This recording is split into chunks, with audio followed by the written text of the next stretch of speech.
मंदाकिनी क्यों नहीं आई? बोलती क्यों नहीं? ये तो मैं जानती हूँ कि इस राज के अंतःपुर में मेरे लिए न जाने कब से नीरव अपमान संचित रहा, जो मुझे आते ही मिला। किंतु क्या तुम जैसी दासियों से भी वही मिलेगा? बोलो, किसी शहनाला की तरह मौन रहने का अभिनय तुम ना करो। बोलो। ओह, ये क्या मेरे भाग्य विधाता, कि कैसा इंद्रजाल। उस दिन उस राज महापुरोहित ने कुछ आहुतियों के बाद मुझे जो आशीर्वाद दिया था, क्या वो अभिशाप था? उस राज की अंतःपुर में सब जैसे कुछ छुपाए हुए चलते हैं, बोलते हैं और मौन हो जाते हैं। तो क्या तुम मूर्ख हो? तुम कुछ बोल ना सको, मेरी बातों का उत्तर भी ना दो, इसीलिए तुम मेरी सेवा में नियुक्त की गई हो? बोलो, बोलो। यह असहनीय है। इस राज के अंतःपुर में एक भी संपूर्ण मनुष्यता का निदर्शन नहीं मिलेगा क्या? जहां देखो वहां कोने, कुकड़े, हिजड़े, गूंगे और बहरे हैं।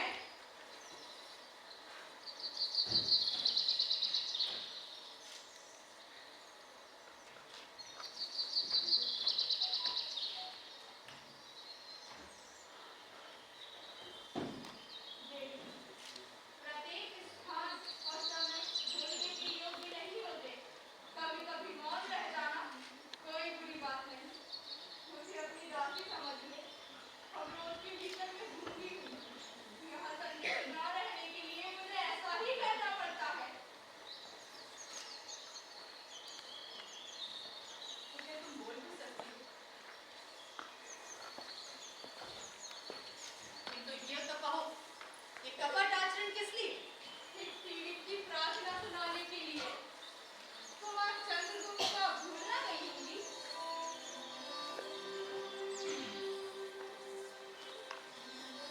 वही ना, जो मुझे बंदिनी बनाने के लिए गए थे। ये आप क्या कह रही हैं देवी? उन्हें तो स्वयं अपने भीतर भविष्य का नहीं पता। प्रत्येक क्षण उनकी मृत्यु पर संदेह करता है। उन्होंने पूछा है कि मेरा क्या अपराध है? अपराध? अपराध भला मैं क्या बताऊं? तो क्या कुमार भी बंदी है? कुछ वैसा ही है देवी। किंतु राजा धीराज से कहकर आप उनके लिए कुछ उपकार कर सकेंगे? भला मैं क्या उपकार कर सकूंगी? मैं तो स्वयं अपने प्राणों का मूल्य नहीं समझ पाती हूँ। राजा का मुझ पर कितना अनुग्रह है, ये भी मैं आज तक न जान सकी। मुझे तो आज तक उनसे सरल संभाषण करने का अवसर ही न मिला। विलासिनियों के साथ मदिरा में उन्मत्त, उन्हें अपने आनंद से अवकाश कहाँ? तो अदृष्ट कुमार के जीवन का सहायक होगा। उन्होंने पिता का दिया हुआ स्वर्ग और राजाधिकार भी छोड़ दिया, और साथ ही अपनी अमूल्य निधि भी। अपनी एक अमूल्य निधि? वो क्या? वचन मुझसे है देवी, किंतु प्राणों की भीख मांगते हुए मैं कह सकूं। जाने दो। छिपी हुई बातें जानकर मैं घबरा उठी। हाँ, मैंने देखा था निरभ्र प्राची का बाल अरुण राग चक्र सबको पीसता। पिसने दो, हम निसहायों को, दुर्बलों को पिसने दो। वो वल्लरी जो झरने के समीप पहाड़ी पर चढ़ गई है, उसकी नन्ही नन्ही पत्तियों को ध्यान से देखने पर वो समझ जाएगी कि वो किस जाति की है। जो कई फिसलन बनकर गिरा सकती थी, अब वो दूसरों के ऊपर चढ़ने का अवलंबन बन गई है। वो बहुत दूर की बात। इतनी कठोरता मनुष्य के हृदय में देवता को हटाकर राक्षस कहां से घुसाता? कुमार की स्निग्ध, सरल और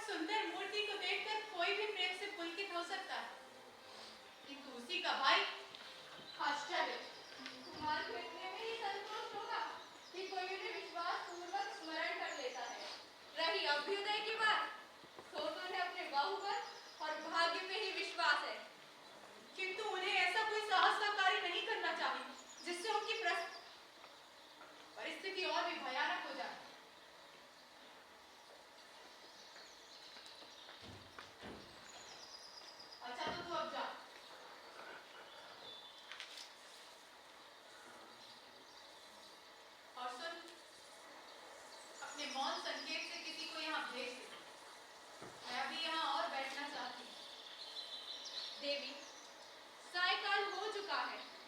वनस्पतियां भी शिथिल होने लगी हैं। व्योम विहारी पक्षी अपने नीड़ों में प्रसन्न कोलाहल से लौट रहा है। क्या भीतर चलने की इच्छा नहीं है? चलूंगी क्यों नहीं, किंतु मेरा नीड़ कहाँ है? ये तो स्वर्ण पिंजर है। पिंजर। महादेवी कहाँ है? उन्हें कौन बुलाने गई है? अरे ये कैसी उतावली? भट्टारा किधर आए हैं क्या? मेरे आंचल में तो छिपे नहीं है। जाओ किसी कुंज में ढूंढो। महादेवी क्षमा कीजिए, युद्ध संबंधी आवश्यक संवाद देने के लिए महाराज को खोजती हुई इधर आ गई। यहाँ नहीं है, होंगे कहीं।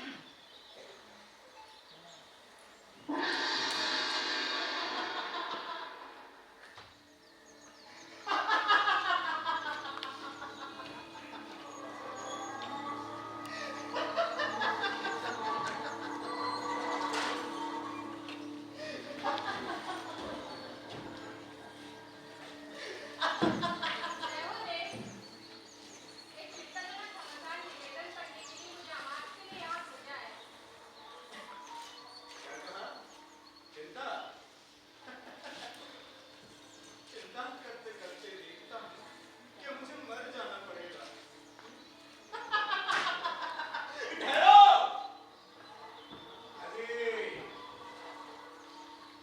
तुमने अपना काम तो ठीक किया, पर मैं समझ नहीं सका कि उस चंद्रगुप्त को वो अपनी प्रेम करती है या नहीं।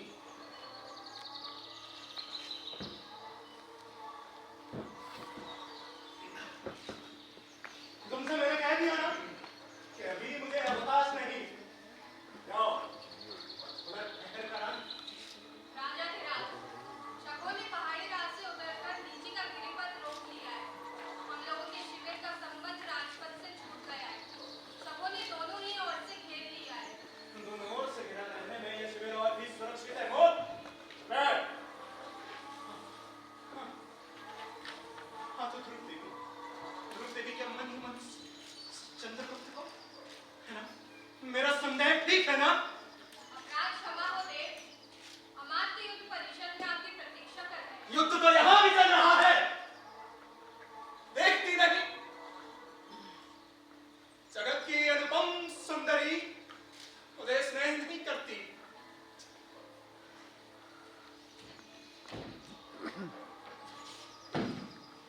महाराज, मैं हूं इस देश का राजा धीराज, महाराज। महाराज, खटराज को संदेश लेकर एक दूत भी आया है। महादेव, उसके मन में टीस है।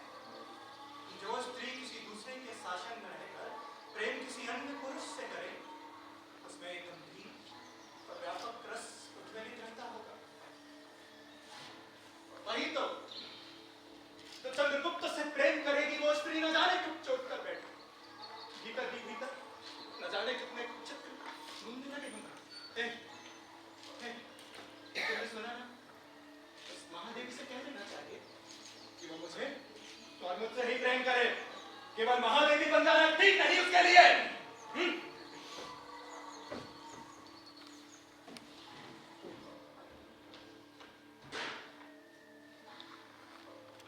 महादेवी को लेकर क्या साम्राज्य से भी हाथ धोना पड़ेगा?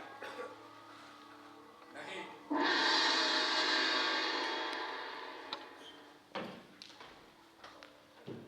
कुछ आवश्यक बातें कहनी है।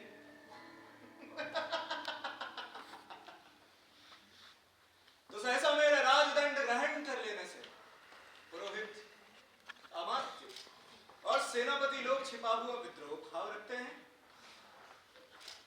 है ना? केवल एक तुम ही मेरे विश्वास पात्र हो अमात्य। केवल एक तुम ही तो हो। समझा ना अमात्य? यही गिरिपथ।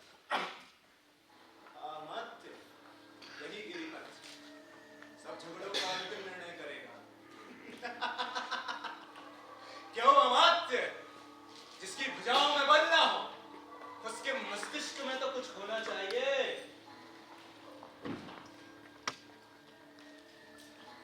पहले इसे पढ़ लीजिए।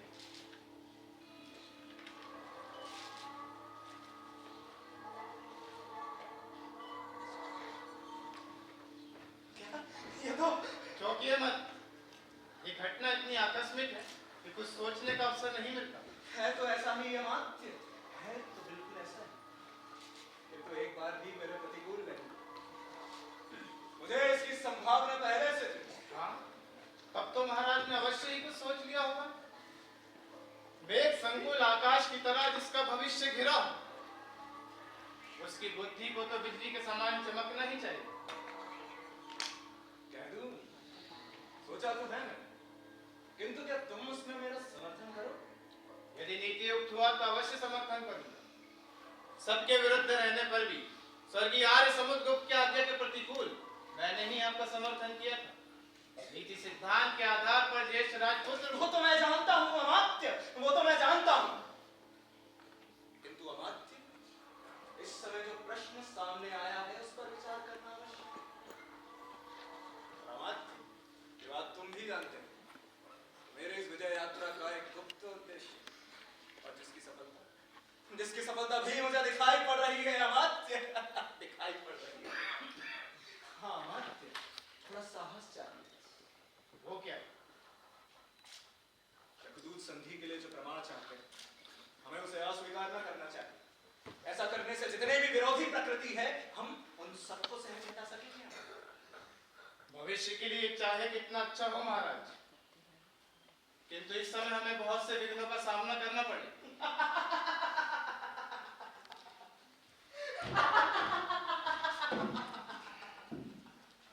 तब तुम्हारी बुद्धि कब काम में आवेगी अमात्य? और हाँ, उस चंद्रगुप्त के मनोभाव का कुछ पता चला? कोई नई बात तो नहीं। अमात्य, मैं देखता हूँ कि मुझे पहले अपने अंतःपुर के विद्रोह का दमन करना होगा। बस महादेवी के हृदय में चंद्रगुप्त की आकांक्षाएं धीरे धीरे जाग रही।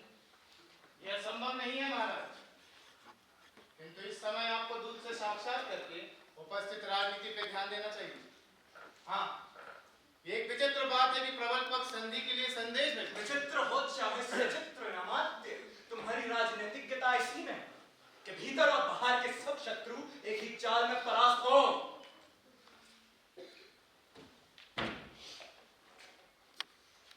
चलो अमात्य, चलो।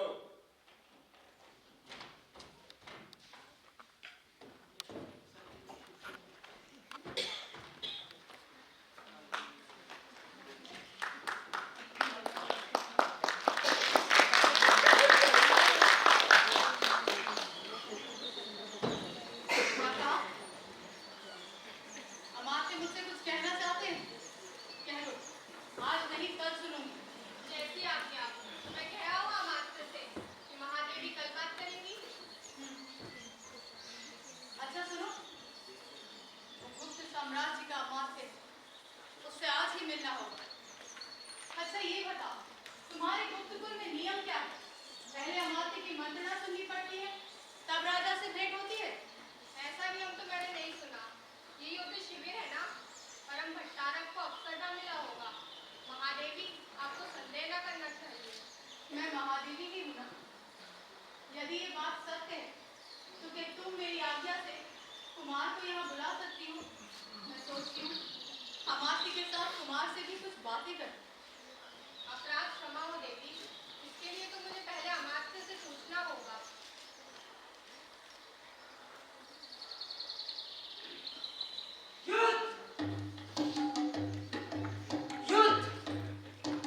भयानक भयानक युद्ध महादेवी, भयानक। क्या हो रहा है कि कहीं होगा मृत्यु? बहनों, कहीं युद्ध करके दिखाओ ना, महादेवी भी देख ले।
विजय का उपहार समझकर मैं तुम्हारा हरण करूंगा।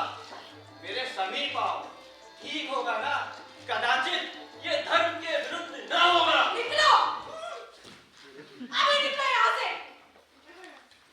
फिर ऐसी निर्लज्जता का नाटक मैं देखना नहीं चाहती। अरे ओ बावन वीर, सुन तो। अमात्य, अमात्य, अमात्य। आज ही महादेवी के पास मैं और आप भी आए। ये एक विलक्षण घटना है हमारी। देव, यहाँ मैं एक आवश्यक कार्य से आया हूँ। आवश्यक कार्य? अमात्य, मैं तो भूल ही गया। तो वो बर्बर शकराज क्या चाहता है? मैं युद्ध ना करूं, इतना ही तो। जाने दो अमात्य, जाने दो। अब ये कोई अच्छी बात तो नहीं। वो और कुछ भी चाहता है महाराज। क्या कोई सहायता भी मांग रहा है? नहीं देव, वो बहुत ही असंगत और अशिष्ट की याचना कर रहा है। लेकिन क्या अमात्य, कुछ कहो, कुछ कहते क्यों नहीं? क्षमा हो महाराज, दूध तो अवध्य होता ही, इसलिए उनका संदेश सुनना ही पड़ा। वो कहता था कि शकराज से महादेवी ध्रुव स्वामी का विवाह संबंध स्थिर हो चुका था। बीच में ही आर्य समुद्रगुप्त की विजय यात्रा में महादेवी के पिताजी ने उन्हें उपहार स्वरूप गुप्तकुल में भेज दिया। इसलिए महादेवी को वो क्या कहा? तो वो महादेवी को मानता है? हाँ देव, साथ ही वो अपने सामंतों के लिए मगध के सामंतों की स्त्रियों को भी मानता है। ठीक ही तो है अमात्य। जब उसके पास सामंत हैं, तो उन्हें भी स्त्रियां चाहिए। हाँ, ठीक है अमात्य। हाँ, क्या ये बात सच है? महादेवी के पिता ने उनका संबंध पहले ही शकराज से स्थिर कर दिया था? ये तो मुझे नहीं मालूम। क्यों महादेवी? अमात्य क्या पूछा है? इस प्रथम संभाषण के लिए मैं कृतज्ञ हुई महाराज, किंतु मैं भी ये जानना चाहती हूँ कि गुप्त साम्राज्य क्या केवल स्त्री संप्रदान से ही बड़ा है? अमात्य, कुछ कहते क्यों नहीं? मैं क्या कहूँ महाराज, शत्रु पक्ष का यही संधि संदेश है। यदि स्वीकार न हो तो युद्ध कीजिए। शिविर दोनों ओर से गिर गया, उनकी बातें मानिए या मरकर भी अपने कुल मर्यादा की रक्षा कीजिए। दूसरा कोई उपाय नहीं। क्या? प्राण देने के अतिरिक्त दूसरा कोई उपाय नहीं? तब तो महादेवी से पूछिए। और आप लोग बोनों, कुबड़ों और नपुंसकों का नृत्य देखेंगे? मैं जानना चाहती हूँ कि किसने सुख दुख में मेरा साथ न छोड़ने की प्रतिज्ञा अग्निवेदी के सामने की है? किसने की? किसने की? अरे किसने की है? कोई बोलता क्यों नहीं कि किसने की है? तो क्या मैं राजाधिराज रामगुप्त की महादेवी नहीं हूँ? क्यों नहीं? परंतु महादेवी, रामगुप्त ने ऐसी कोई प्रतिज्ञा नहीं की होगी। मैं तो उस दिन द्राक्षासा सर में डुबकी लगा रहा था। और इन पुरोहितों ने न जाने क्या क्या मंत्र पढ़ दिए होंगे। अब उन सब बातों का बोझ मेरे सिर पर। जनाब भी ये तो हुई राजा की व्यवस्था। अब सुनो मंत्री महोदय क्या कहते हैं? मैं कहूँगा देव, अवसर देखकर राज्य की रक्षा करने वाली उचित सम्मति देना ही मेरा कर्तव्य है। राजनीति के सिद्धांत में राष्ट्र की रक्षा 100 से करने का आदेश है। उसके लिए राजा, रानी, कुमार, अमात्य सबका विसर्जन किया जा सकता है, किंतु राज विसर्जन अंतिम उपाय है। हाँ, अमात्य वाह! क्या कहा? इसीलिए तो लोग तुम्हें नीति शास्त्र का बृहस्पति समझते हैं। अमात्य बृहस्पति हो चाहे शुक्र, किंतु धूर्त होने से ही कोई व्यक्ति भूल नहीं कर सकता। आर्य समुद्रगुप्त के पुत्र को पहचानने में कहीं तुमसे कोई भूल तो नहीं हुई? भ्रम से सिंहासन पर किसी दूसरे को तो नहीं बैठा दिया? क्या कहा? कुछ नहीं। मैं केवल ये कहना चाहती हूँ कि पुरुषों ने स्त्रियों को अपनी पशु संपत्ति समझकर उन पर अत्याचार करने का जो अभ्यास बना लिया है, वो मेरे साथ नहीं चल सकता। यदि तुम मेरी रक्षा नहीं कर सकते, अपने कुल की मर्यादा और नारी का गौरव नहीं बचा सकते, तो मुझे बेच भी नहीं सकते हो। हाँ, तुम लोगों को बचाने के लिए मैं स्वयं यहाँ से चली जाऊंगी। महादेवी, राजनीति में ऐसी बातों का स्थान नहीं। जब तक नियमों के अनुकूल संधि का पूर्ण रूप से पालन ना किया जाए, तब तक संधि का कोई अर्थ ही नहीं। देखती हूँ कि इस राष्ट्र रक्षा यज्ञ में रानी की बलि होगी। दूसरा कोई उपाय नहीं। उपाय ना हो तो ना सही। निर्लज अमात्य, फिर ऐसा प्रस्ताव मैं सुनना नहीं चाहती। अरे अरे अरे अरे अरे, इतनी छोटी सी बात के लिए इतना बड़ा उपद्रव। मेरा तो कंठ सूखने लगा। अच्छा, तो अब मैं चाहती हूँ कि अमात्य अपने मंत्रणा गृह में जाए। मैं एक रानी ही नहीं, अभी तो एक स्त्री भी। अपने को पति कहलाने वाले पुरुष से मुझे कुछ कहना है, राजा से नहीं।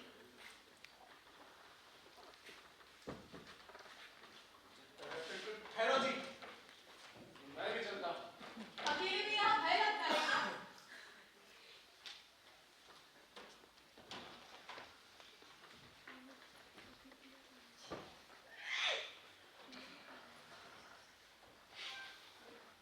तुम मुझसे क्या कहना चाहते हो?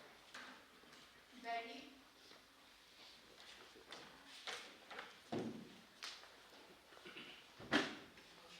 सुनिए,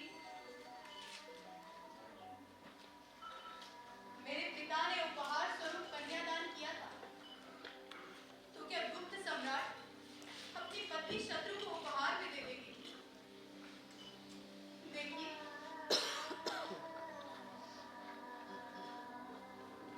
मेरी ओर देखिए। मेरा इस द्वीप में क्या इतने का भी अधिकारी नहीं कि अपने को पति कहलाने वाला पुरुष उसके लिए प्राणों का बाण लगा सके? महादेवी, तुम सुंदर हो। कितनी सुंदर, किंतु सोने की कटार पर मुग्ध होकर कोई उसे अपने हृदय में नहीं छुपा सकता। तुम्हारी सुंदरता, तुम्हारा नारित्व अमूल्य हो सकता है।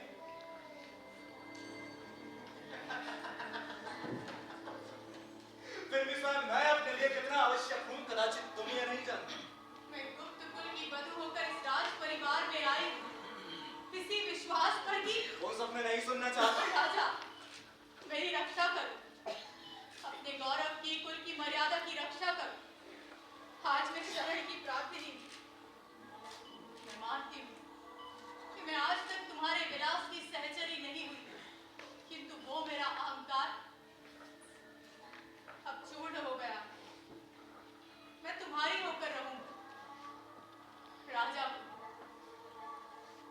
राज्य और संपत्ति रहने पर बहुत सी स्त्रियां और रानियां मिल जाती हैं, किंतु व्यक्ति का मान नष्ट होने पर फिर नहीं मिलता।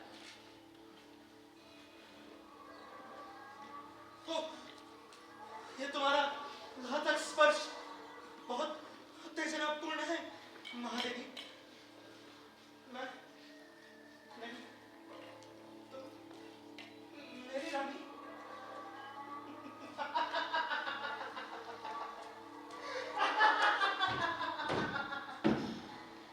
नहीं महादेवी, तुम जाओ, तुम्हें जाना होगा। तुम उपहार में देने की वस्तु हो और आज मेरा मन तुम्हें किसी और को देने का है।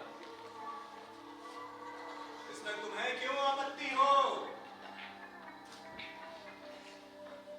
अनार्य, निष्ठुर, प्रेम। ओ, तो मेरा कोई रक्षक नहीं।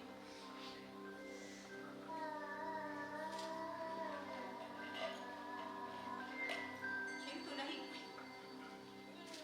मैं अपनी रक्षा स्वयं करूं। मैं उपहार में देने की वस्तु शीतलमणि नहीं हूं। मेरा हृदय उष्ण है, जिसमें आत्मसम्मान की ज्योति। उसकी रक्षा मैं स्वयं करूंगी। क्या तुम मेरी हत्या करोगी? तुम्हारी रक्षा नहीं। तुम जियो भेड़ की तरह अपना शुद्र जीवन, उसे न लो। मैं अपना ही जीवन समाप्त करूंगी। महादेवी! नहीं महादेवी, नहीं, ऐसा न करो महादेवी, ऐसा न करो। तुम्हारे ऐसा करने पर उस बर्बर शकराज के पास किसको भेजा जाएगा? ऐसा न करो महादेवी, ऐसा न करो। हत्या, हत्या,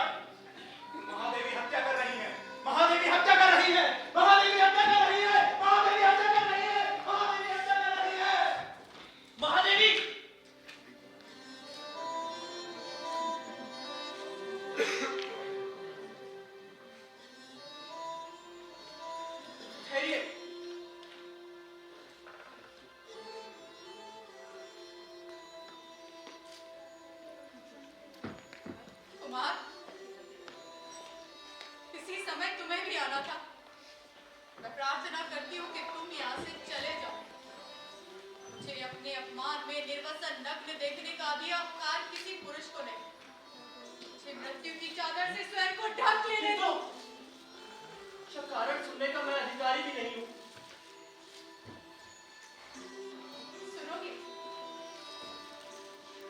अभी आत्महत्या नहीं करो, क्योंकि तुम जो आ गए, थोड़ा ठहरो। ये तीखी छुरी संतृप्त हृदय में विकासोन्मुखी कुसुम में विषैले कीट के डंक की तरह चुभो हुई है नहीं? इस पर विचार करो। यदि नहीं, तो मेरी दुर्दशा का पुरस्कार कुछ और है। हाँ, जीवन के लिए कृतज्ञ, उपकृत और आभारी होकर किसी और के आत्माभिमान के विज्ञापन का भार ढोती रहो। यही विधाता का निष्ठुर विधान है, छुटकारा नहीं है। जीवन नियति के कठोर आदेश पर चलेगा, तो क्या ये मेरा जीवन भी मेरा अपना नहीं है? देवी, जीवन विश्व की संपत्ति है, जिसे प्रमाद से, क्षणिक आवेश से या दुख की कठिनाइयों से नष्ट कर देना ठीक तो नहीं। गुप्त कुल लक्ष्मी आज ये छिन्नमस्ता का अवतार किस लिए धारण करना चाहती है? सुनोगी? सुनोगे? अभी आत्महत्या नहीं करो, क्योंकि तुम जो आ गए, अभी थोड़ा ठहरूंगी। तुम ही आए थे ना मेरी शिविका के साथ चामर सज्जित अश्व पर सवार होकर? उस दिन तुम्हारा मुखमंडल मेरे साथ चलने में इतना प्रसन्न क्यों था? मैं गुप्त कुल वधू को आदर सहित ले आने के लिए गया था, तो फिर प्रसन्न क्यों ना होता? तो फिर आज मुझे शव शिविर में पहुंचाने के लिए उसी प्रकार तुमको मेरे साथ चलना होगा। ये कैसा परिहास महादेवी? कुमार, ये परिहास नहीं कि राजा की आज्ञा है। शकराज को मेरी अत्यंत आवश्यकता है और बिना मेरा उपहार दिए ये अवरोध नहीं हट सकता। नहीं, ये नहीं हो सकता महादेवी।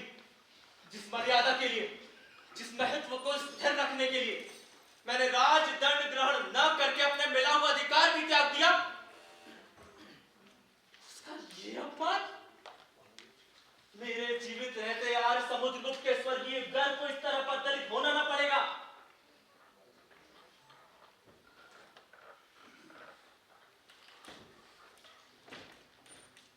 और भी एक बात है,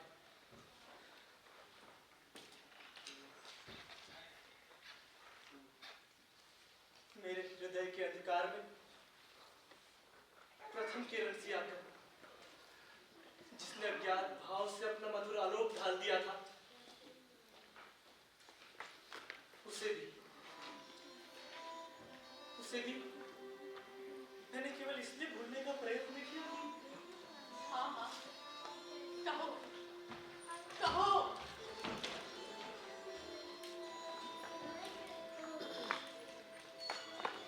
देखो तो कुमार, ये भी कोई बात? आत्महत्या कितना बड़ा अपराध है। और आपसे तो वो भी करते नहीं बनता। देखो मत देखो, कुमार के मन में छिपा हुआ कलुष देखो, कितना भयानक है। वाह, विनय गुप्त कुल का सर्वोत्तम गृह विधान, उसे ना भूलना चाहिए। समाज के तभी तो तुमने व्यवस्था दी कि महादेवी को देकर भी संधि की जाए। क्यों? यही तो विनय की पराकाष्ठा है। ऐसा विनय प्रवंचकों का आवरण है जिसमें शील ना हो, और शील परस्पर सम्मान की घोषणा करता है कापुरुष। हर इस समुद्रगुप्त का सम्मान, उसके लिए मुझे प्राण दंड दिया जाए, मैं उसे अविचल भाव से ग्रहण करूंगा, परंतु राजा और राष्ट्र की रक्षा होनी ही चाहिए। जो राजा अपने राष्ट्र की रक्षा करने में असमर्थ है, तभी उस राजा की रक्षा होनी ही चाहिए। अमात्य, ये कैसी व्यवस्था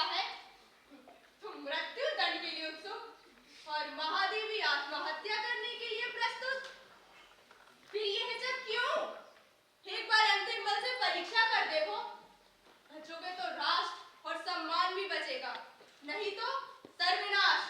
मंदा, भला तू ही उन्नत भरी बातें करने के लिए कहां से आ गई? ठीक तो है अमात्य। सुनो सुनो, ये स्त्री क्या कह रही है? तो नहीं सकती। चल, मेरे प्राण लेने का कौशल। तब आओ, हम लोग स्त्री बन जाएं और बैठ कर रोएं। स्त्री बनना सहज नहीं है कुमार। कुछ दिनों तक मुझसे सीखना होगा। तुम्हारे ऊपर तो बड़ा कठोर आवरण है, तुम स्त्री नहीं बन सकते। कुमार,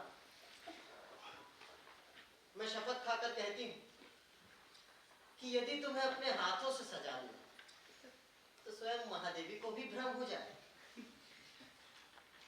कुमार, उसे छोड़ दो कुमार। कुमार, यहाँ पर एक वही नपुंसक तो नहीं है। बहुत से लोगों में से किसको किसको निकालोगे? राजा धीराज, आज्ञा दीजिए।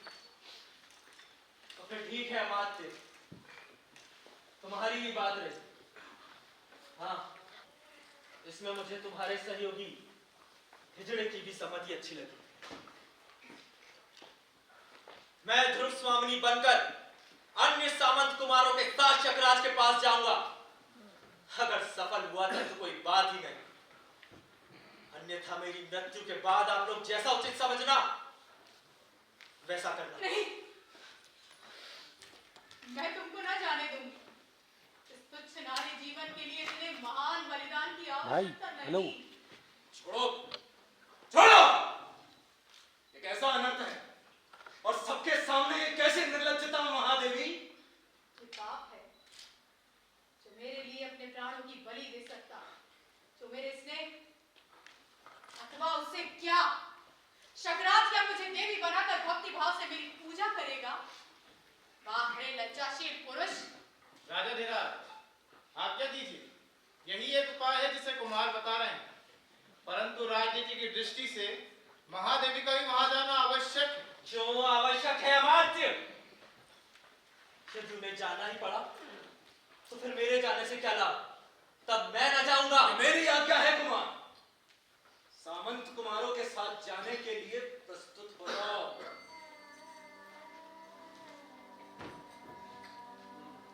कुमार, अब हमारा चलना निश्चित ही, इसमें विलंब की आवश्यकता नहीं।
वहां रहते रहते ये जीवन असहनीय हो गया था।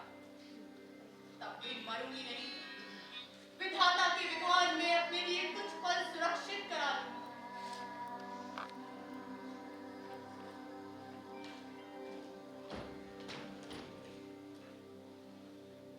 कुमार, तुमने वही किया जिसे मैं बचाती रही।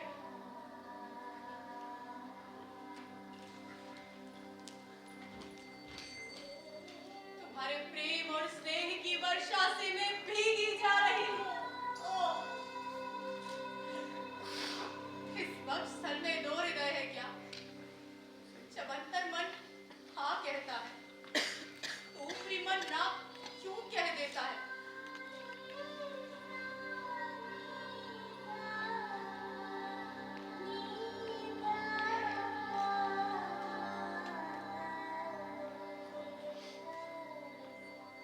महादेवी,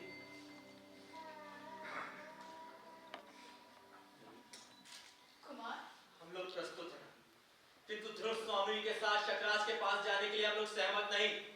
कुमार, राजा की आज्ञा मान लेना भी पर्याप्त नहीं है।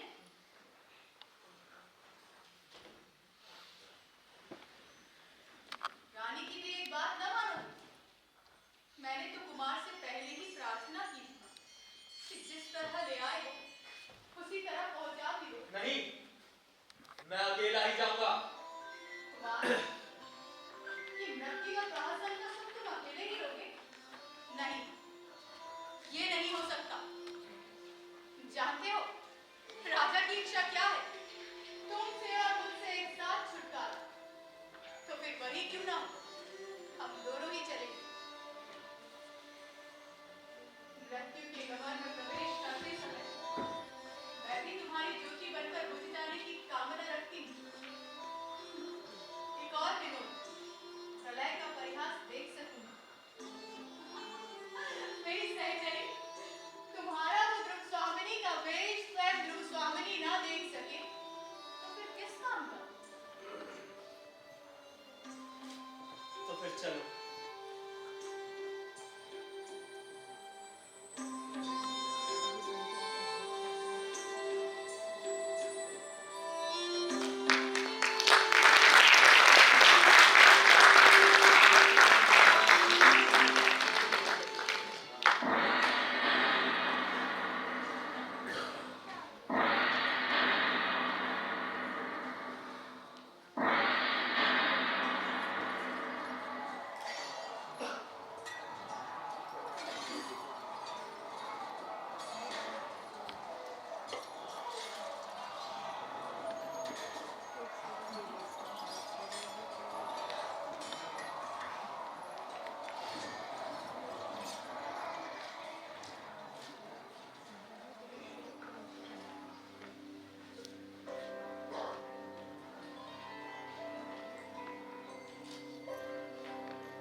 इन्हें सींचना पड़ता है। यही तो इनकी रुखाई और मलिनता सौंदर्य पर आवरण डाल देती है। आज तो इनके पत्ते धुले हुए भी नहीं, इनमें फूल जैसे मुखरित होकर ही रहे। खिलाकर इसमें का मानो टेबल ठीक। कई दिनों से महाराज भी अपने युद्ध विग्रह में लगे हुए हैं और मैं भी यहाँ नहीं आई। तो फिर इनकी चिंता कौन करता? उस दिन मैंने यहाँ दो मंच और भी रख देने के लिए कह दिया था।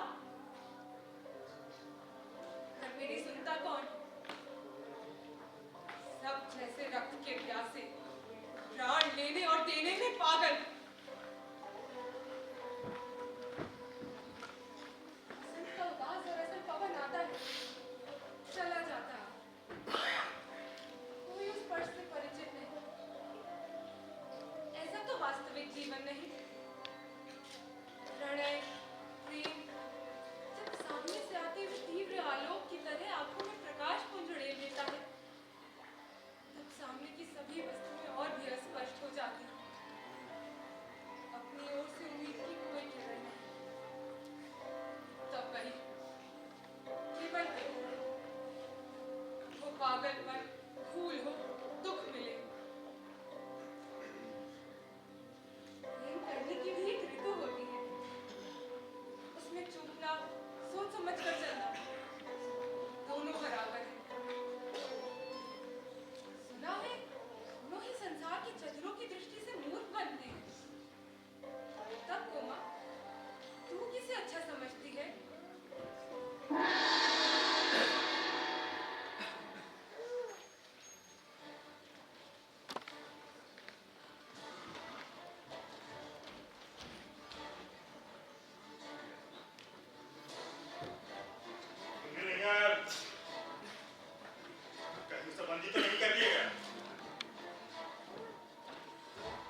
देनी चाहिए।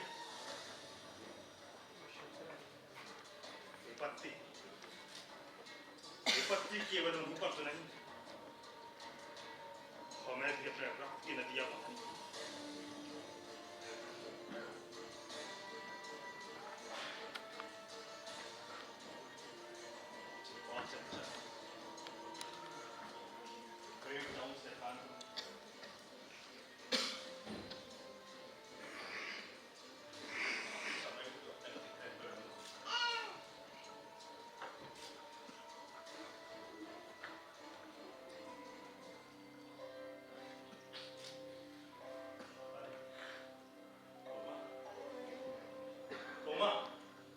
हाँ महाराज, क्या है? आगे कोमा, आगे और तुम इतना रोगी से क्यों? मरने का सौभाग्य मुझे मिला कब? आजकल जिस तरह की भीषण परिस्थितियों में मैं हूं, उसमें अनमनस होना स्वाभाविक है कोमा। ये तुम्हें भूलना जाना चाहिए। तो क्या आपकी दुश्चिंताओं में मेरा भाग नहीं? मुझे उससे अलग रखने से क्या वो परिस्थिति कुछ सरल हो रही है? मैं तुम्हारे हृदय को दुखाना बता दूं। ये मेरे सामने जीवन और मरण का प्रश्न है। प्रश्न स्वयं किसी के सामने नहीं आते महाराज। मैं तो समझती हूँ मनुष्य उन्हें अपने जीवन के लिए उपयोगी समझता है। मकड़ी की तरह लटकने के लिए अपने आप जाल बुनता है। जीवन का प्राथमिक प्रसन्न उल्लास मनुष्य के जीवन में मंगल और सौभाग्य को आमंत्रित करता है। इससे उदासीन नहीं होना चाहिए महाराज। सौभाग्य, सौभाग्य और दुर्भाग्य तो मनुष्य की दुर्बलता का नाम है कोमा। मैं तो पुरुषार्थ को ही सबका नियामक समझता हूँ। पुरुषार्थ ही सौभाग्य को ठीक करना था। हाँ, मैं इस युद्ध के लिए शुरू नहीं था कोमा। मैं ही दिग्विजय के लिए नहीं निकला था। संसार के नियम के अनुसार आप अपने से महान के सम्मुख थोड़ा सा भी नहीं बनकर उस उपद्रव से अलग रह सकते थे महाराज। यही तो मुझसे नहीं हो सकता कोमा।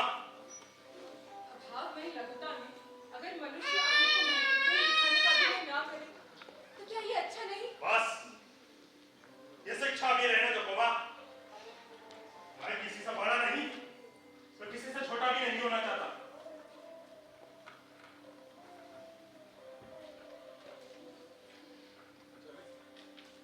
तुम अभी तक पाषाणी प्रतिमा की तरह बनी हो। मेरे सभी पाषाणी? हाँ राजा, पाषाणी। पाषाणी के भीतर भी कितने मधुर स्रोत बहते हैं। उनमें मदिरा नहीं, शीतल जल की धारा बहती है। प्यासों की तृप्ति। किंतु इस समय तो मुझे स्फूर्ति के लिए एक प्याला मदिरा ही चाहिए। मैं ले आती हूँ। आप बैठिए।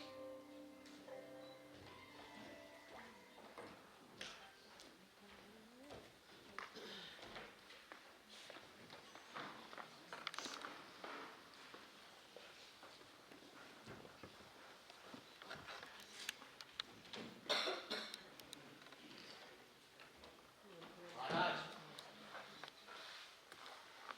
इंगिल, कहो, क्या समाचार? महाराज मैंने उन्हें अच्छी तरह समझा दिया कि हम लोगों का अनुरोध दृढ़ है। उन्हें दो में से एक करना ही होगा, या तो अपने प्राण दें, अन्यथा मेरे संधि के नियमों को स्वीकार करें। तो क्या वे समझ गए? दूसरा उपाय ही क्या था महाराज? वो छोकरा रामगुप्त समुद्रगुप्त की तरह दिग्विजय करने निकला था। उसे इन बिहार पहाड़ियों घाटियों का परिचय नहीं था, किंतु सब बातों को समझकर वो हमारे नियमों को मानने के लिए बाध्य हुआ महाराज। सच कहते हो? मुझे तो आशा नहीं। तो क्या उस रामगुप्त ने मेरा दूसरा प्रस्ताव भी स्वीकार कर लिया? हाँ महाराज, उसने मांगे हुए सभी उपहारों को देना स्वीकार किया और ध्रुव स्वामिनी भी आपकी सेवा में शीघ्र ही उपस्थित होंगी। खिंगिल, खिंगिल, खिंगिल, खिंगिल, कितना सुंदर समाचार सुनाया तुमने। आज देवपुत्रों की स्वर्गीय आत्माएं भी कितनी प्रसन्न होगी। ये उनकी पराजयों का प्रतिशोध है। हम इन गुप्तों की दृष्टि में जंगली, बर्बर और असभ्य हैं। तो मेरी पति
क्या कहा? मर्यादा? भाग्य ने जिन्हें झुकने के लिए विवश कर दिया हो, उनके मन में मर्यादा का ध्यान अधिक रहता। यह उनकी दयनीय दशा है। किंतु महाराज, वो श्रीमान की रानी होने के लिए आ रही हैं। हाँ, तुम अध्यस्त हो ना? तुम्हारी बात मानकर मैं उनसे एकांत में ही भेंट करूं।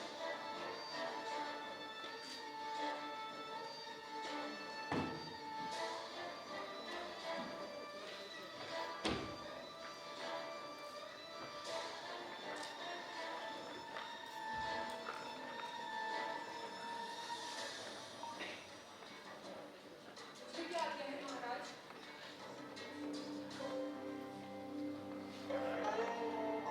उमा, तुम अभी तक यहीं खड़ी हो? इधर बड़ा चंचल हो। मेरे समीप आओ। ये रानी की आंखों की प्रसन्नता से मेरी रानी का आना तुम्हें अच्छा नहीं लगा? संसार में बहुत सी बिना अच्छी हुई बातें भी अच्छी मालूम पड़ती हैं। बहुत सी अच्छी बातें भी बुरी लगती हैं महाराज। तुम तो आचार्य मिहिर देव की तरह दार्शनिकों सी बातें कर रही हो। मेरे पिता तो ने उन्हीं की शिक्षा में मैं पढ़ी हूँ। हाँ, ठीक है। जो बातें राजा को अच्छी लगी, तो वही मुझे भी रुचनी चाहिए। अच्छा, तो तुम इतनी अनुभूतिमयी हो, ये तो मैं आज जान सका। राजा, तुम्हारी स्नेह सूचनाओं और सहज प्रसन्नता से मेरे मन में जब नीरव, नीरस और मकरंद की सृष्टि हुई, उसी दिन से मैं अनुभूति में बन गई। क्या वो मेरा भ्रम था? कह दो वो तेरी भूल थी। नहीं को, वो भूल नहीं थी।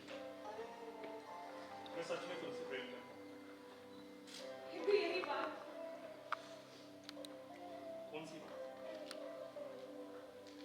वही जो आज होने जा रही है मेरे राजा।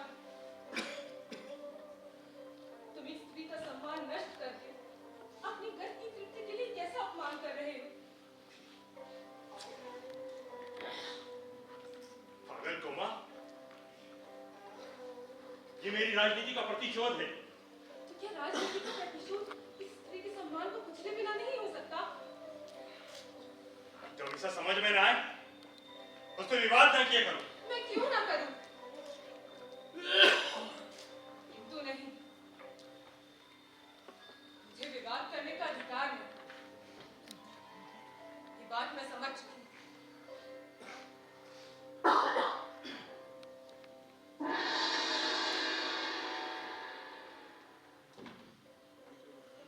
पिताजी,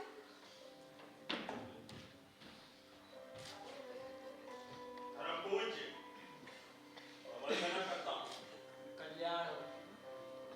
बेटी, मैं तो तुझको ही देखने चला आया हूँ। तू उदास क्यों है? आचार्य, रामदूत का दर्द दलन करने के लिए स्वामी को बाहर भेजने की आज्ञा मैंने उसे दी थी। रामदूत की रानी आज मेरे दुर्ग में है, तो गोमा को इसमें आपत्ति? ऐसे काम में तो आपत्ति होनी ही चाहिए राजा। स्त्री का सम्मान नष्ट करके तुम जो भयानक अपराध करोगे, उसका फल क्या अच्छा होगा? और भी ये अपनी भावी पत्नी के प्रति तुम्हारा अत्याचार होगा।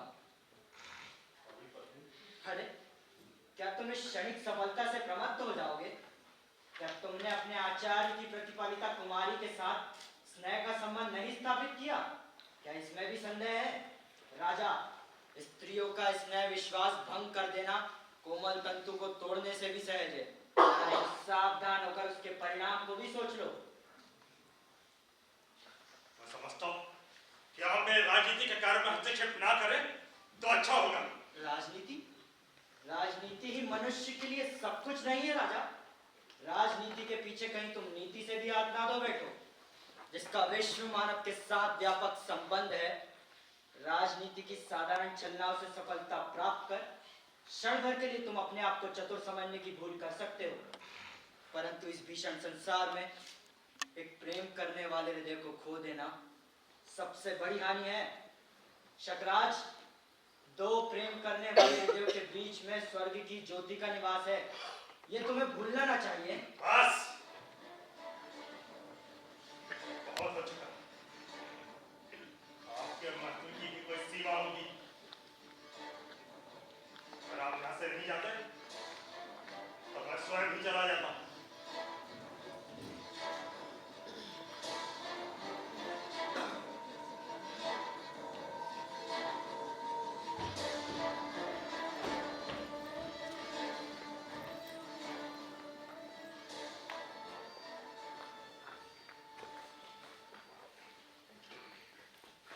चल कुमार, हम लोगों को लताओं, वृक्षों, चट्टानों से छाया और सहानुभूति मिलेगी। इस दुर्ग से बाहर चल बेटी। पिताजी,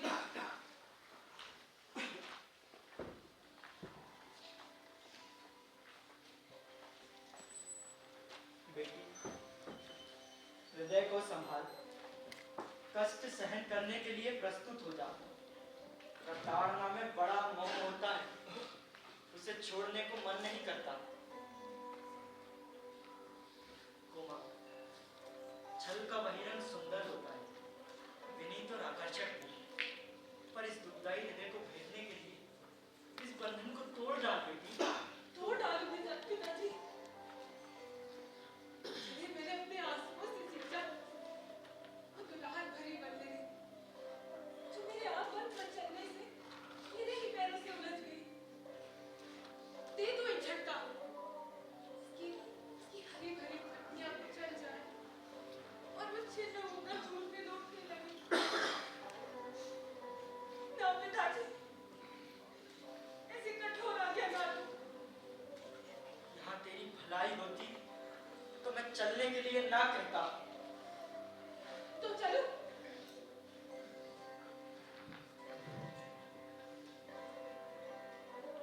किंतु एक क्षण के लिए मुझे पिताजी, बस एक क्षण के लिए मुझे। तू नहीं मानती?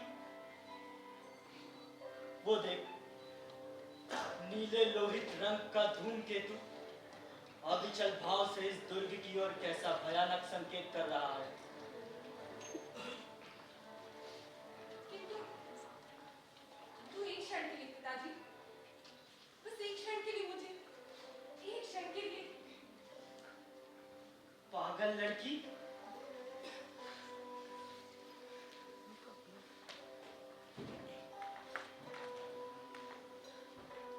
अच्छा, मैं फिर आऊंगा, तू सोच ले, विचार कर ले।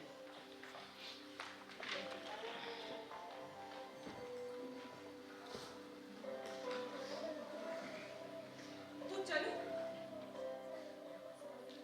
जाना ही होगा। तभी मन की उलझन क्यों? मंगल का विश्राप अपनी क्रूर हंसी से इस दुर्ग को कमा देगा। सबके सभी स्वप्न विलीन हो जाएंगे और मुझे यहाँ रहने से उन्हें अपने भावों को छिपाने के लिए बनावटी व्यवहार करना होगा। और पर अपमानित होकर मेरा हृदय रह ना सकेगा।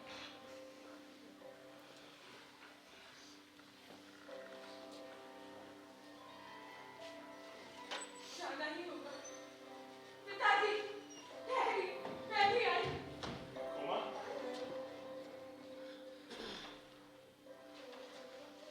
जाती हूँ राजा। पिताजी मेरी प्रतीक्षा करते होंगे।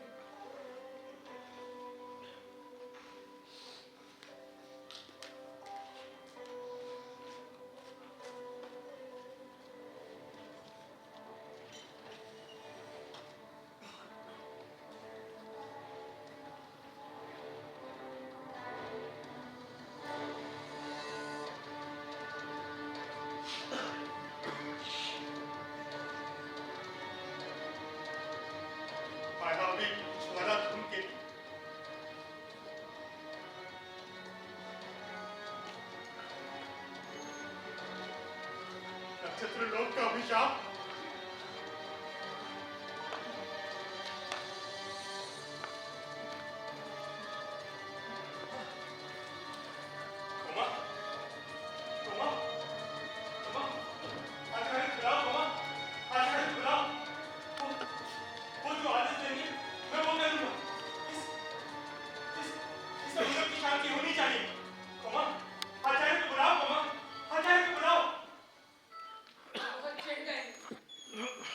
प्रसन्न करना सहज नहीं। मुझे लेवा जाने के लिए मेरी प्रतीक्षा करनी होगी।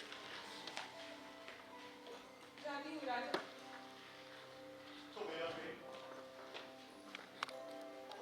मेरा स्नेह सब भुला दोगी? समंदर की शांति के लिए आचार्य क्यों न बुलाओगी? प्रेम का नाम ना लो। कोई पीड़ा की जो छूट गई, उसकी कसर भी धीरे धीरे खत्म हो जाएगी। राजा, मैं तुम्हें प्रेम नहीं करती। तो दर्द से भी इस पुरुष की मुक्ति की बचा रही थी। इसमें अपने पैरों से धरती पर खड़े रहने की दृढ़ता थी। स्वार्थ भरी कलुष से भरी मुक्ति से मेरा परिचय है। तेज की अग्नि से सब कुछ भस्म कर सकता हो, उसे दृढ़ता का आकाश का नक्शा कुछ बना बिगाड़ नहीं सकता। आशंका भाव से होकर कुपित और भयभीत हो।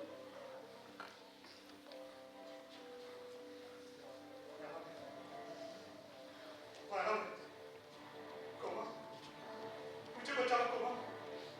आचार्य को बुलाओ कोमा, मुझे बचाओ। जाती हूँ महाराज। पिताजी मेरी प्रतीक्षा करते हैं। कोमा,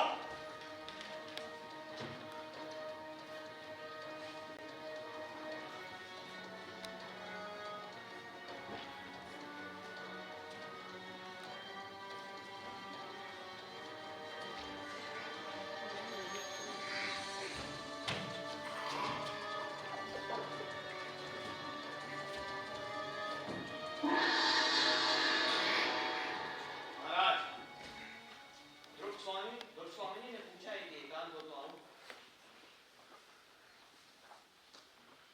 हाँ, कह दो एकांत। जी महाराज। और हाँ, ध्यान रखो, कोई दूसरा ना आने पाए। महाराज,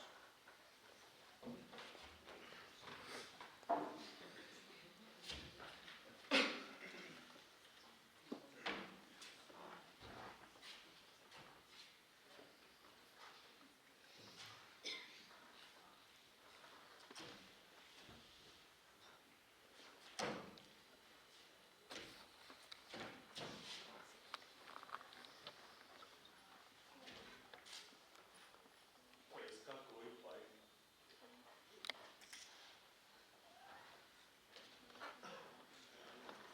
जाने को आज हृदय बहुत घबरा रहा है। कोमा को समझा बुझा के रोक लेना चाहिए।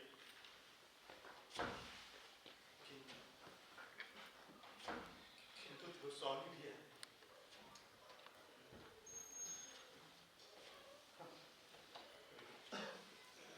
विधि देखो, कोमा यदि प्रसन्न हो जाए।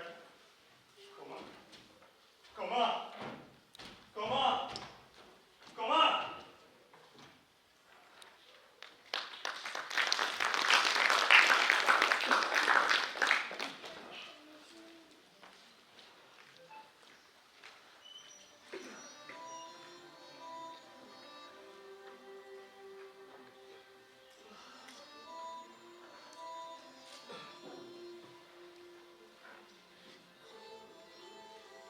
तुम आज कितनी प्रसन्न हो।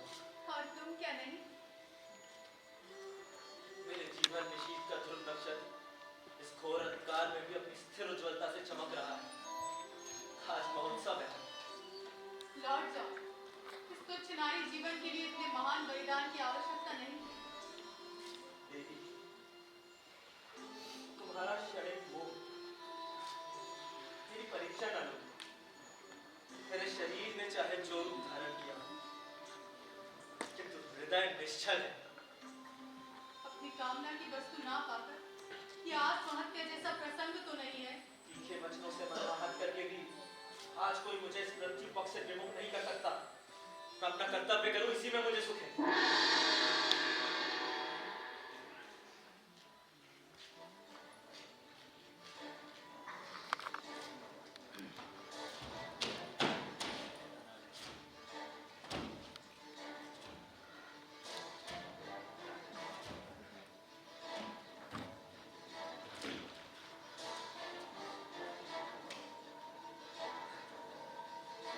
किसे रानी समझू?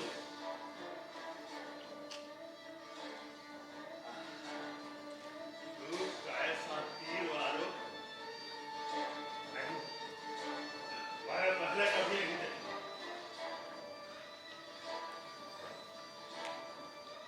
और इसमें तू स्वामी कौन है? ये मैं आ गई हूँ।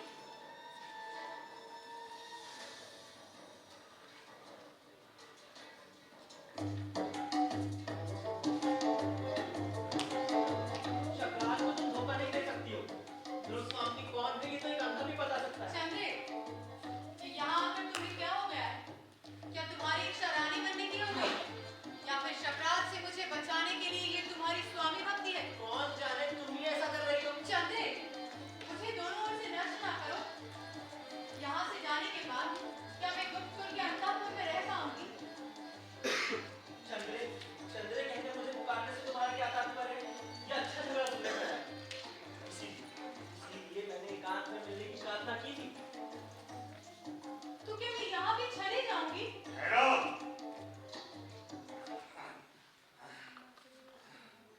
हाँ, अगर मैं दोनों को ही रानी समझ लूं तो? है? क्या? इसमें क्या आपत्ति है? जी नहीं, ये नहीं हो सकता। दुर्स्वामी कौन है पहले इसका निर्णय होना चाहिए। चंद्रे, मेरे भाग्य के आकाश में घूम के तुसी अपनी गति बंद करो। आया हुआ है, आया हुआ है।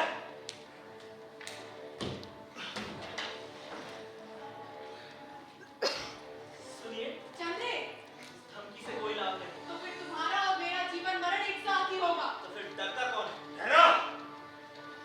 क्या कर रहे हो तुम लोग? आचार्य ने ठीक ही कहा। आज शुभ मुहूर्त है। मैं कल किसी विश्वसनीय व्यक्ति को बुला के सुनिश्चित कर दूंगा। हाँ, तब तक तुम लोग विश्राम करो। नहीं, इसका निर्णय तो आज ही होना चाहिए कि ध्रुव स्वामिनी कौन है। मैंने कहा ना, वाले कहने वाले, तुम कौन हो प्रवंचक? मैं हूँ चंद्रगुप्त, तुम्हारा काल। मैं अकेला आया हूँ तुम्हारी वीरता की परीक्षा लेने। सावधान! युवराज! सावधान!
महादेवी की जय हो।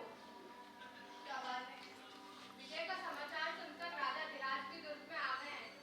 अभी तो वो सैनिकों से बात कर रहे हैं। उन्होंने पूछा है महादेवी कहाँ है। आपकी जैसी आज्ञा, क्योंकि कुमार ने कहा है कि क्या कहा?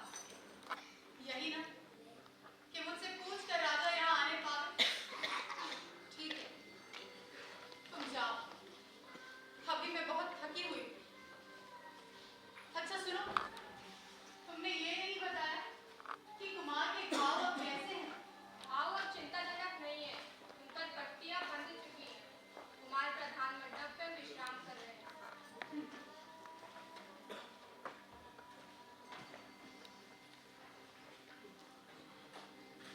भाभी, भाभी बधाई। नहीं नहीं, महादेवी क्षमा कीजिए। माता, भूल से ही तूने अधिक प्यारी बात कह दी। क्या उसे भी लौटा लेना चाहती है? यदि वो सत्य होती तो?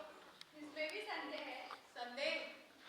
मुझे तो संदेह का इंद्रजाल चारों ओर दिखाई पड़ रहा है।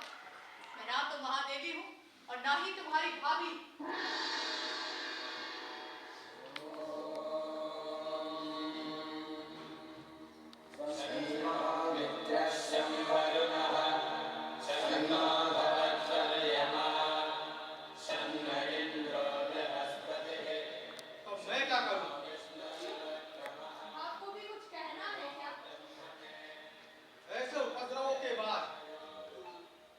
शांति कर्म होना आवश्यक है, इसलिए मैं स्वसत्यन करने आया था। किंतु आप तो कहती है मैं महादेवी ही नहीं हूँ। पुरोहित जी, मैं राजनीति नहीं जानती, किंतु इतना अवश्य समझती हूँ कि जो रानी शत्रु पक्ष के लिए उसकी शैया के लिए शीत दासी की तरह भेज दी गई हो, वो महादेवी की उच्च पति से पहले ही वंचित हो गई हो। किंतु आप तो भाभी होना भी अस्वीकार करती हैं। भाभी कहने का रोक तुम्हें हो तो कह लो, क्योंकि इन्हीं पुरोहित जी ने उस दिन कुछ मंत्रों को पढ़ा था। उसके बाद से आज तक मुझे राजा से सरल संभाषण करने का अवसर न मिला। हाँ, न जाने मेरे किस अपराध पर संदिग्ध चित्त होकर जब उन्होंने मुझे निर्वासित किया, तो मैं एक स्त्री के अधिकार की रक्षा के लिए उनके चरणों में गिरी, वो भी न मिली। और मैं बड़ी पशु की भांति अकरुण भाग्य की डोर में बधी हुई शब्दों में भेज दी गई। तभी तुम मुझे भाभी कहना चाहती हो? ये गरीब और ग्लानिजनक प्रसंग है। ये मैं क्या सुन रहा हूँ? मुझे तो ये जानकर प्रसन्नता हुई थी कि वीर रमणी की तरह अपने साहस के बल पर महादेवी ने इस दुर्ग पर अपना अधिकार किया। भाई प्ले कर रहा हूँ, मैं प्ले कर रहा हूँ, बात कर रहा हूँ। हाँ, आप और झूठ नहीं, स्वयं आप ही मिथ्या है। क्या आप विधान की बात कहती है? तब तो संसार ही मिथ्या है। संसार मिथ्या है या नहीं, किंतु आपके कर्मकांड और आपके शास्त्र क्या सत्य है जो सदैव एक रक्षणीय स्त्री की ये दुर्दशा हो रही है? बेटी, तुम ही बताओ, ये मेरा भ्रम है या महादेवी का रोष? रोष है। हाँ, मैं रोष से चली जा रही हूँ।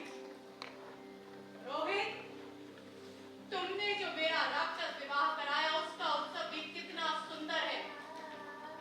धर्म के नाम पर इतना बड़ा उपहास। स्त्री की ये वैशाखिक परीक्षा मुझसे बलपूर्वक ली गई है।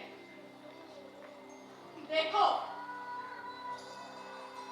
ये जनसंहार देखो। अभी उस प्रकोष्ठ में रक्त से सनी हुई शकराज की लोथ पड़ी होगी। कितने ही सैनिक दम तोड़ते होंगे, और इस रक्त धारा में तैरती हुई सी मैं राक्षसी सी सांस ले रही हूँ। तुम्हारा स्वसत्यन मुझे शांति देगा?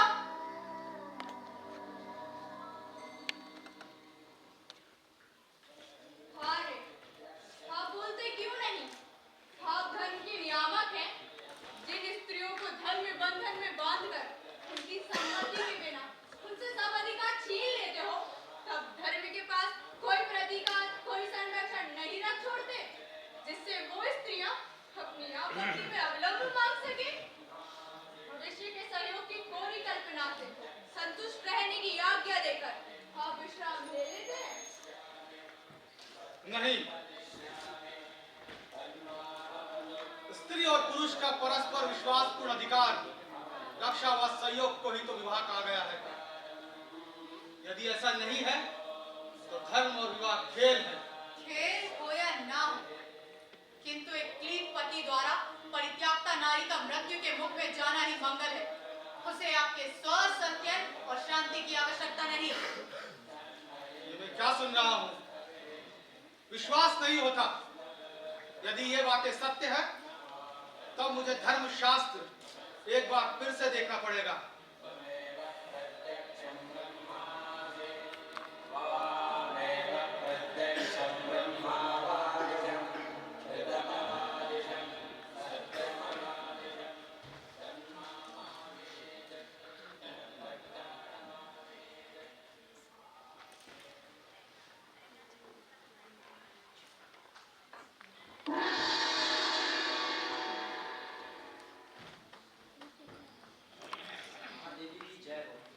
तुम लोग कौन हो?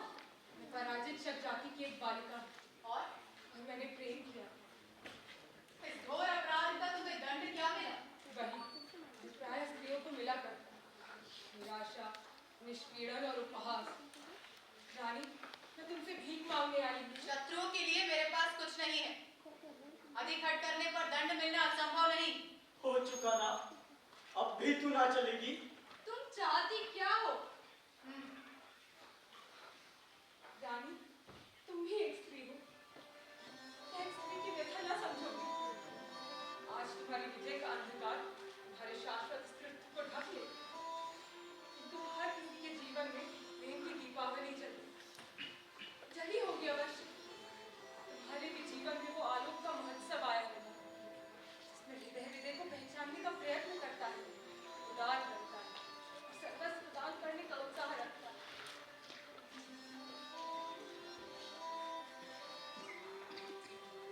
रानी, मुझे शकराज का श्रफ चाहिए रानी।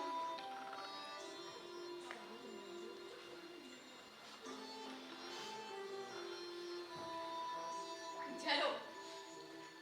प्रेम के नाम पर जलना चाहती हो तो उस शव को ले जाकर जलो। मालूम होता है जीवित रहते तुम्हें अधिक शीतलता मिल चुकी।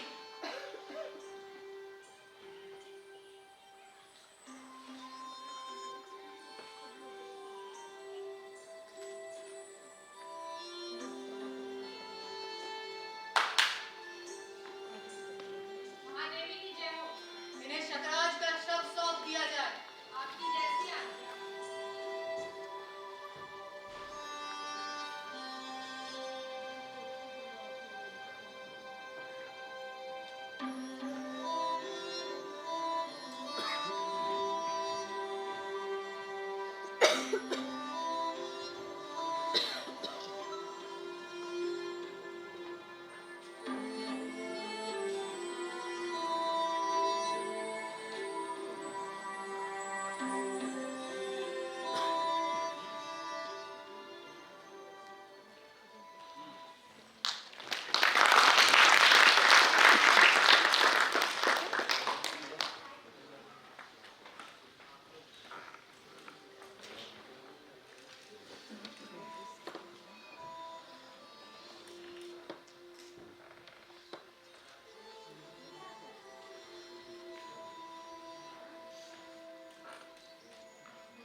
धान की स्याही का एक बिंदु गिरकर भाग्य नीति पर कालिमा चढ़ा देता है। मैं आज ये स्वीकार करने से भी संकुचित हो रहा हूं कि ध्रुव स्वामिनी मेरी है। हाँ हाँ, वो मेरी है। मैंने आरंभ से ही उसे अपनी संपूर्ण भावना से प्रेम किया है।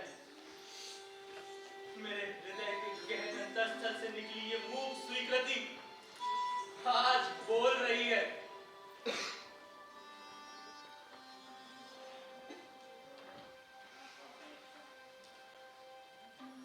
मैं पुरुष हूं।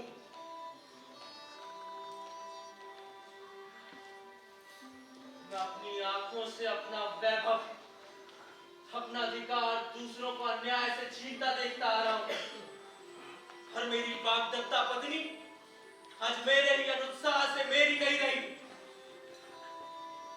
नहीं नहीं, ये शील का कपट, मोह और प्रवंचना है।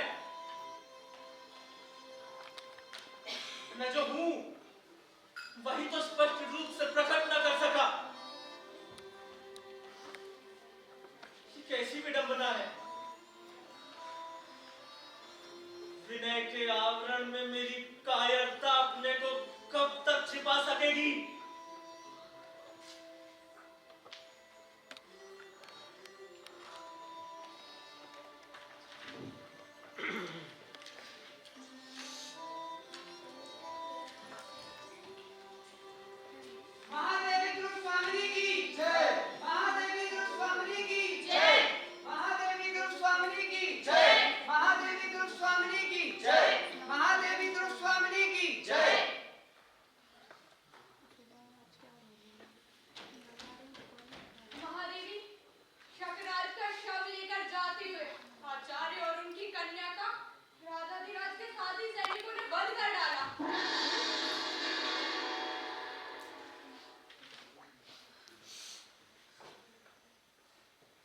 आपकी आज्ञा के विरुद्ध राजा धीराज ने निरीक्षकों का संहार करवा दिया है स्वामी। तो आप लोग इतना चंचल क्यों हो रहे हैं? राजा को आज्ञा देनी चाहिए और प्रजा को उसे नतमस्तक होकर मानना हो। किंतु वो अब असहनीय है। हाँ, राजसत्ता के अस्तित्व के लिए इतना भयंकर प्रदर्शन, मैं तो कहूंगा देवी कि राजा का इस दुर्ग में आना भी अन्याय है। मैं सच कहता हूँ, रामगुप्त जैसे राजपथ को कलुषित करने वाले के लिए मेरे हृदय में तनिक भी श्रद्धा नहीं। विजय का उत्साह दिखाने में यहाँ किस मुंह से आए हैं, जो हिंसक, पाखंडी, शिव और क्लीब हैं? क्या कहा?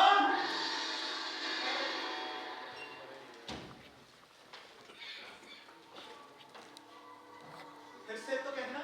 गुप्त कुल के गौरव को कलंक कालिमा के सागर में निमज्जित करने वाले। चुप रहो। क्या तुम लोग किसी के बहकाने से आवेश में आ गए हो? कुमार, ये क्या हो रहा है? दुर्विनीत, पाखंडी, पामरो, तुम्हें इस भ्रष्टता का क्रूर दंड भोगना पड़ेगा। सैनिकों, बंदी करो इन विद्रोहियों को।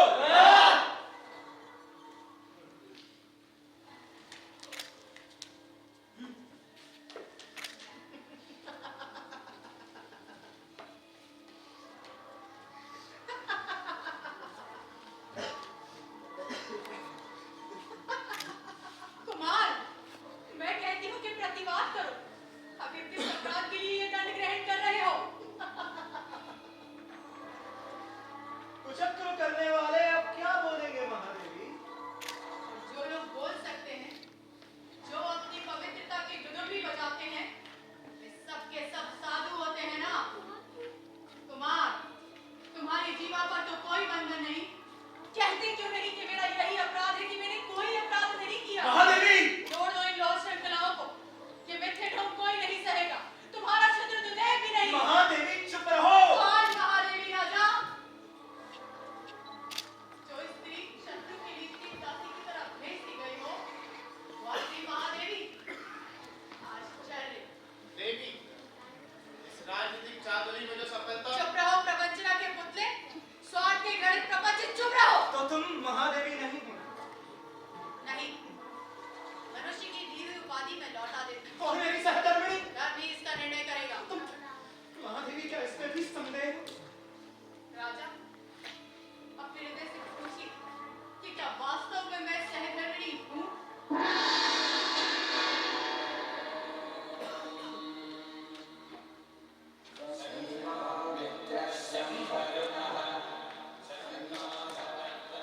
नहीं, मैं नहीं जाऊंगा। प्राणी मात्र के अंतःस्थल में जागृत रहने वाले उस महान धर्म विचारक की आज्ञा मैं न टाल सकूंगा। अभी जो प्रश्न गंभीरता से भीषण होकर आप लोगों के मन को विचलित कर रहा है, मैं ही उसका उत्तर देने का अधिकारी हूँ। धर्मशास्त्र का विवाह से घनिष्ठ संबंध है। आप सत्यवादी ब्राह्मण हैं, कृपा करके बताइए। देवी, मैं समझता हूँ ये विवाद अधिक बढ़ाने से कोई लाभ नहीं। नहीं, मेरी इच्छा इस विवाद का अंत करने की।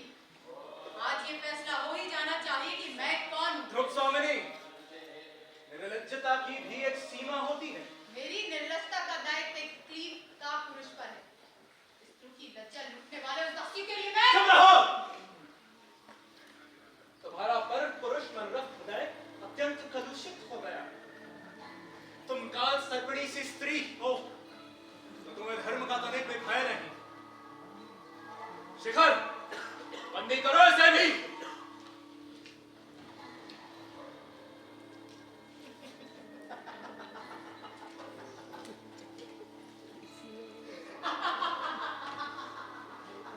ठहरिए, ठहरिए महाराज, ठहरिए। धर्म की बात तो मैं भी कह रहा था। मैं कहता हूँ तुम चुप ना रहोगे तो तुम्हारी भी यही दशा होगी। महाराज, पुरुषार्थ का इतना बड़ा प्रहसन, हमलों पर ऐसा अत्याचार, ये गुप्त सम्राट के लिए शोभा नहीं देता। क्या कहते हो जी? रामगुप्त!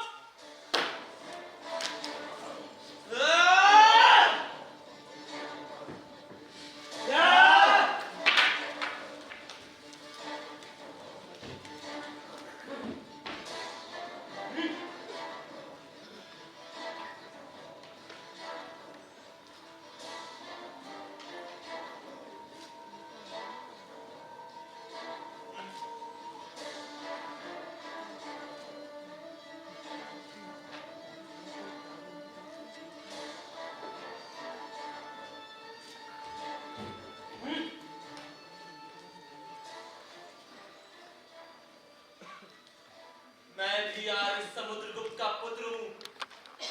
और शिखर स्वामी, तुम ये बात अच्छी तरह जानते हो कि मैं ही उनके द्वारा निर्वाचित युवराज भी हूँ। तुम्हारी नीचता अब असह्य है। तुम अपने राजा को लेकर इस दुर्ग से सकुशल बाहर चले जाओ। यहाँ अब मैं ही शकराज के समस्त अधिकारों का स्वामी हूँ। कुमार, आसन ग्रहण कीजिए। देव, मैं अभियुक्त हूँ। कुमार, बीती हुई सभी बातों को भूल जाने में ही भलाई। भाई भाई की तरह गले लगकर गुप्त कुल का गौरव बढ़ाई। मात्र तुम गौरव किसे कहते हो? वो है कहीं रोग जर्जर शरीर, अलंकारों की सजावट, मलिनता और कलुष की ढेरी पर बाहरी कुमकुम केसर का लेप गौरव नहीं बढ़ाता। कुटिलता की प्रतिमूर्ति बोलो। मेरी वाग्दत्ता पत्नी और पिता द्वारा दिए हुए मेरे सिंहासन का अपहरण किसके संकेत से हुआ और किसके छल से? प्रलाप बंद करो। ये प्रलाप बंद करो। तुम तो मेरे भाई हो ना, मैं तुमको क्षमा करता हूँ। मैं उसे मानता नहीं और क्षमा देने का अधिकार भी तुम्हारा नहीं रहा। आज तुम राजा नहीं हो, तुम्हारे पाप प्रायश्चित की पुकार कर रहे हैं। न्यायपूर्ण निर्णय के लिए प्रतीक्षा करो और अभियुक्त बनकर अपने अपराधों को सुनो। शिखर, मुझे अब भी बोलने दोगे या नहीं? कहिए देव। मैं राज्य के संबंध में कुछ नहीं कहना चाहता, वो तुम्हारी राजनीति जाने, किंतु इस विवाह के संबंध में मुझे अवश्य कुछ कहना चाहिए। कहिए देव, आप ही तो धर्मशास्त्र के मुख हैं।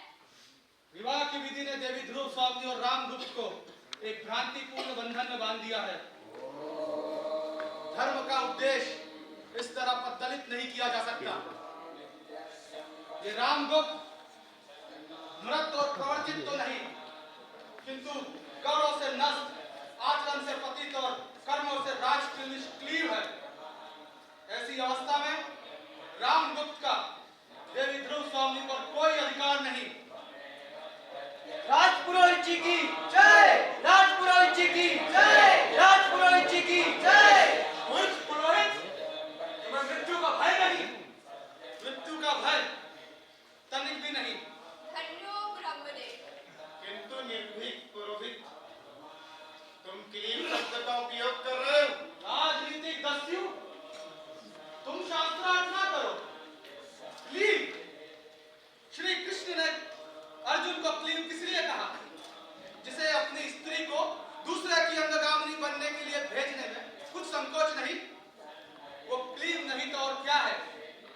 मैं स्पष्ट कहता हूँ, धर्मशास्त्र देवी ध्रुव स्वामी को रामगुप्त से मोक्ष की आज्ञा देता है।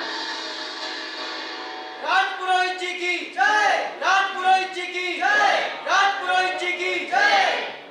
आज पतित और क्लीव रामगुप्त गुप्त साम्राज्य के पवित्र राज्य सिंहासन पर बैठने के अधिकारी नहीं। तुम सब पाखंडी हो, विद्रोही हो। मैं अपने न्यायपूर्ण अधिकार को तुम्हारे जैसे कुत्तों के भौंकने पर भी ना छोड़ूंगा। यह मेरा अंतिम आदेश है। तो फिर परिषद का विचार तो मानना ही होगा। शिखर, शिखर, तुम भी ऐसा कहते हो? मैं नहीं मानूंगा, मैं नहीं मानूंगा। राम, तुम इस दुर्ग से बाहर जाओ अभी। ये परिवर्तन, चंद्रगुप्त, चंद्रगुप्त मेरे भाई, कैसा परिवर्तन है चंद्रगुप्त? मैं तुम्हारा ज्येष्ठ भ्राता हूँ, मेरा अनुज, ये कैसा परिवर्तन है? ये कैसा परिवर्तन है? मेरे भाई, मुझ पर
हिमांशु प्रजापति, ओशिन श्रीवास्तव, विशाल मकोरिया,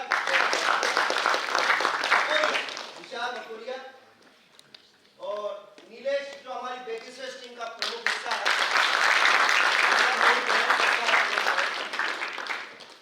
उदय घेंगट, हर्षराज,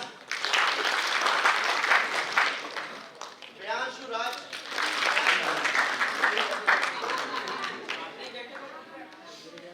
गणेश सिंघम,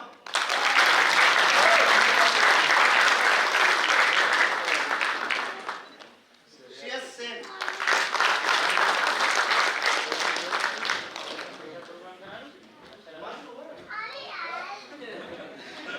हिमांशु, ये तीनों आई, तीनों रामगुप्त, चंद्रगुप्त और ध्रुव स्वामी। रामगुप्त, रोहित पटेल, शुभांशु खरे,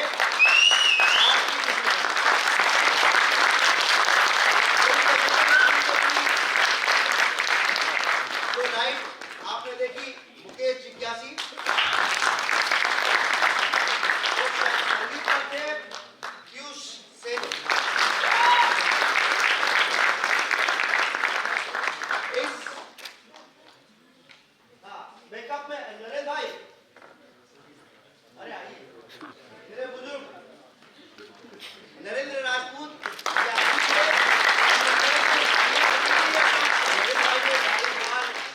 मेकअप नरेंद्र भाई का ही था और अचानक मेरे कहने पर आ गए। और जो खास मदद मिलती है मुझे, जो मेरी ताकत है, कमलेश दुबे, अरुण शर्मा, आइए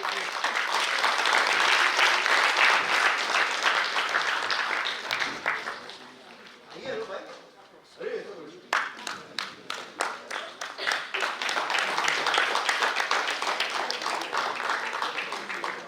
3 दिवसीय नाट्य समारोह हमारा 5वां समारोह था।